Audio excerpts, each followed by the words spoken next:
शिखा परिवार की लाडली बिटिया या फिर यूं कहें कि परिवार की आन बान और जान जब घर में होती तो ऐसा लगता मानो घर में आसमान टूट पड़ा हो। घर में इधर उधर धमा चौकड़ी करना और खूब सारी बातें करना उसके पसंदीदा कामों में से एक था। शिखा के दादाजी शिखा को बहुत प्यार करते थे, लेकिन आजकल उन्हें शिखा की एक चिंता और खाए जा रही थी और वो थी शिखा की शादी की चिंता। बस दादाजी अब हर परिवार में शिखा का ससुराल ढूंढते ही रहते, लेकिन शिखा को शादी का नाम से ही इतनी चिढ़ थी कि शादी का नाम सुनते ही वह गुस्सा होकर मुंह फुलाकर दूसरे कमरे में बैठ जाती। खैर थोड़ी देर में उसका गुस्सा खुद ब खुद उतर जाता और वो वापस अपनी धमा चौकड़ी में व्यस्त हो जाती। काफ़ी खोजबीन के बाद भी शिखा के दादाजी को कोई ऐसा परिवार नज़र नहीं आया जहां वे अपनी लाडली बिटिया की शादी कर सकें। इसलिए उन्होंने अपने बचपन के दोस्त से इस बारे में राय लेने की सोची। राय बहादुर से मिलने बरेली की ओर निकल पड़े। अगले दिन जब वह बरेली पहुंचे तो राय बहादुर ने स्टेशन पर ही उनके लिए गाड़ी भेज दी थी। 10 साल बाद अपने बचपन के दोस्त से मिलने के लिए वह भी बड़े उतावले होते थे। गाड़ी धीरे धीरे राय बहादुर के घर की ओर बढ़ी। बड़ा सा बंगलो के बगीचा, गाड़ियां और नौकर चाकर देख दादाजी का मन खुशी से भर गया। इन 10 सालों में राय बहादुर ने कितनी तरक्की कर ली है। नहीं तो 10 साल पहले राय बहादुर के पास था ही क्या। बस यही सब सोचते सोचते शिखा के दादाजी अपने दोस्त के बंगलो पहुंच ही गए। गाड़ी की हॉर्न की आवाज़ के साथ ही राय बहादुर घर के बाहर अपने दोस्त के स्वागत के लिए आ गए। अपने दोस्त को गले लगाकर वे दादाजी को अंदर ले गए। घर अंदर से भी काफ़ी शानदार था। अपने दोस्त की संपन्नता को देख शिखा के दादाजी भी फूले न समाये। चाय नाश्ता के बाद राय बहादुर ने उनके खास दोस्त से आने का कोई खास कारण पूछा। दादाजी ने पोती की शादी के लिए एक अच्छा सा परिवार ढूंढने की काम सौंपते हुए बिटिया का फोटो राय बहादुर के हाथ में सौंप दिया। राय बहादुर भी अपने बेटे विक्रम के लिए एक सहयोग कन्या की तलाश में तीखे नयन नक्श चेहरे पर तेज और एक बार में ही किसी को पसंद आने वाली शिखा बिटिया को फोटो में देखकर ही उन्होंने शिखा को अपने घर की बहू बनाने का फैसला कर लिया। राय बहादुर इतना सोच ही रहे थे कि इतने में उनका बेटा विक्रम आ गया। विक्रम ने दादाजी के पैर छुए और हालचाल पूछने के बाद वो ऑफिस की ओर निकल गया। विक्रम के जाने के बाद राय बहादुर ने अपने दोस्त से विक्रम और शिखा के संबंध के लिए पेशकश की। शिखा के दादाजी को लगा जैसे राय बहादुर ने उनके मुंह की बात छीन ली हो। खैर प्रसन्नता से विदा लेकर अपने घर आने का कहकर दादाजी अपने घर की ओर निकल गए। विक्रम को शिखा बहुत पसंद थी, लेकिन विक्रम की माँ विक्रम की शादी अपने से भी बड़े घर में करना चाहती थी। लेकिन विक्रम के मनाने पर वह मान गई और तय समय पर विक्रम और शिखा की शादी हो गई।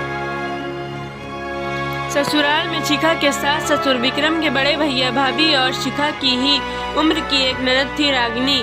अपने सादगी और सबका अच्छे से ख्याल रखने के कारण शिखा ने घर में सबके दिलों में जगह बना ली। लेकिन अपनी तमाम कोशिशों के बावजूद अपनी सासू माँ का प्यार पाने में असफल ही रही। वह शिखा के हर काम में कुछ न कुछ गलती निकाल ही देती थी। अपनी शादी की रात को ही विक्रम ने शिखा से साफ साफ कह दिया था कि घर के किसी भी मामले में मैं बिल्कुल नहीं बोलूँगा। ना तो मैं किसी बात पर माँ से बहस करूँगा और ना ही तुम्हारा साथ दूँगा। तुम्हें अपनी समझदारी से ही काम लेना होगा। लेकिन शिखा के लाख कोशिशों के बावजूद भी सासू माँ के व्यवहार में कोई परिवर्तन नहीं आ रहा था। शिखा की ननद ज़रूर उसकी माँ से शिखा भाभी के प्रति इस तरह के व्यवहार पर उलझ जाती, लेकिन इससे भी केवल बात बढ़ने के अलावा कुछ नहीं होता। इसी तरह करीब 1 साल निकल गया। शिखा और विक्रम को जुड़वा बेटियां हुई। ये समय शिखा के लिए अग्नि परीक्षा का था। शिखा का दर्द शिखा के लिए आंसू बन गया था। ससुराल में शिखा को संभालने वाला कोई नहीं था और विक्रम और उनके पापा ने शिखा को अपने मायके भेजने के लिए ही पहले ही मना कर दिया था।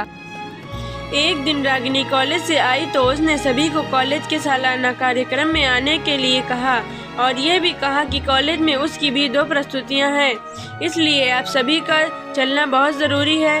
खैर, न चाहते हुए भी शिखा को अपनी दोनों जुड़वा बेटियों के साथ रागिनी के कॉलेज में जाना पड़ा। कार्यक्रम की शुरुआत में गीत संगीत की कई प्रस्तुतियां थी। उसके बाद मॉडलिंग राउंड शुरू हुआ। दर्शकों ने तालियों के साथ सभी का उत्साहवर्धन किया। मॉडलिंग में रागिनी ने भी हिस्सा लिया था। आखिरी राउंड में रागिनी के साथ 4 और लड़कियां सिलेक्ट हुई, जहां सभी से जज द्वारा एक एक सवाल पूछकर विजेता घोषित करना था। सवाल जवाब का दौर शुरू हुआ। इसी कड़ी में जज साहिबा ने रागिनी से सवाल पूछा, अगर घर में तुम्हारी माँ और भाभी में किसी एक का साथ देना हो तो तुम किसका साथ दोगी? पूरे सदन में खामोशी हो गई थी। सभी रागिनी के जवाब की प्रतीक्षा कर रहे थे। तभी रागिनी ने थोड़ा आगे बढ़कर कहा, अगर भाभी सही हो तो अपनी भाभी का। जज साहिबा ने आगे पूछा, क्यों? रागिनी ने जवाब दिया, क्योंकि मुझे भी कल किसी की भाभी बनना है। जवाब सुनते ही पूरे सदन में तालियां गूंज उठीं। सभी रागिनी की सोच और उसके सटीक जवाब की प्रशंसा कर रहे थे। रागिनी को विजेता घोषित किया गया। पुरस्कार लेने से पहले रागिनी ने सभी से कुछ कहने के लिए माइक थामते हुए कहा, हर बेटी अपनी माँ से बहुत प्यार करती है और माँ भी अपनी बेटी के दिल के सबसे करीब होती है। इसी तरह हमारे घर की बहुएं भी तो किसी की बेटियां हैं। आज हम किसी की बेटियां हैं, कल से किसी की भाभियां और बहुएं बनेंगी। अगर कल से हमें कुछ दुख हुआ तो हमारी माँ को भी दुख होगा और इसी तरह हमारे घर की बहू को दुख हुआ तो उनकी माँ को भी दुख पहुँचेगा।